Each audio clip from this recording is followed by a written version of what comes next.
All right, guys, so today we're talking about footwork, the importance of footwork in all sports. Obviously, tennis is one of the sports has been talked so much regarding it, the fact that involves lots of movements, multi-direction, and tracking an implement. But all the court sports rely on that type of motion. So a good footwork session should involve a few parts, okay? So what we understand for footwork is, so first is to recognize the action previous to your reaction, okay? Once you recognize, you elaborate the process, and then the process is initiated with a movement. Some sports will be type of a split step, kind of a hop. Some sports will be an attacking step, so-called first step.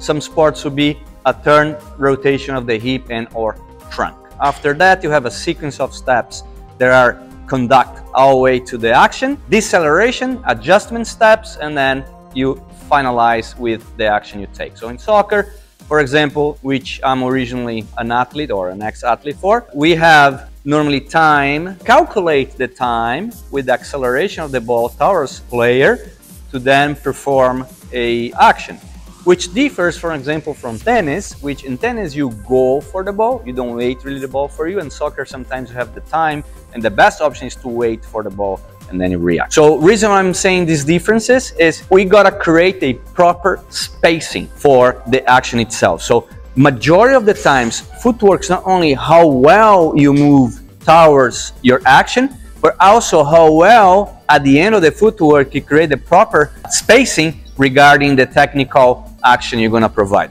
Now, I think it was pretty positive for me personally to have played professional at the highest level and understand what good movement was. I wasn't like the most skillful player in the world, so I had to rely a lot on the speed and the change of direction. And that propception involved on that change of direction is very common action in a good footwork. So understanding that and then understanding the timing and the spacing for other sports, you can really develop nice programs and nice drills that require footwork. So footwork involves good foot-eye coordination, good balance, good hip and ankle stability, good propception, the awareness of the position of your joints and the body in relation to the environment, good tracking, because you're tracking some type of implement, being a tennis ball, a soccer ball, a basketball, whatever you're doing. Last but not least, proper spacing. Again, it's very specific.